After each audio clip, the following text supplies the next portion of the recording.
দেশবাসী আগামী 2-1 দিনের মধ্যে সুখবর পেতে যাচ্ছেন বলে জানিয়েছেন জামায়াতে ইসলামীর আমির ডক্টর শফিকুর রহমান। প্রধান উপদেষ্টা ডক্টর মোহাম্মদ ইউনূসের সঙ্গে সংলাপ শেষে বুধবার সন্ধ্যায় রাজধানীর ফরেন সার্ভিস একাডেমি থেকে বেরিয়ে সাংবাদিকদের তিনি এই কথা জানান। সংলাপের বিষয়ে জামায়াতের আমির বলেন, অপপ্রচার মোকাবিলায় আমরা সরকারের সঙ্গে কাজ করব। আমরা কারো ফাঁদে পা দিব না, কারো কাছে মাথা নত করব না, আবার সীমা লঙ্ঘনও করব না। 2-1 দিনের মধ্যে সুখবর পাবেন আশা করি। ডক্টর শফিকুর রহমান বলেন, দেশের সার্বভৌমত্বের প্রশ্নে কোনো ছাড় নয়। সব ষড়যন্ত্র মোকাবিলা করতে আমরা ঐক্যবদ্ধ।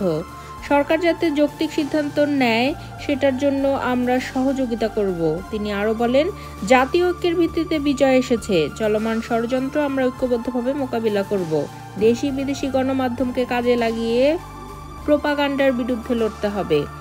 এর আগে বিকেল 4:15টার দিকে রাজধানীর ফরেন সার্ভিস একাডেমিতে দেশের চলমান নানা ইস্যুতে আলোচনার জন্য বিএনপি, জামায়াত সহ বিভিন্ন রাজনৈতিক দলের নেতাদের সঙ্গে সংলাপে বসেন প্রধান উপদেষ্টা অধ্যাপক মোহাম্মদ ইউনূস।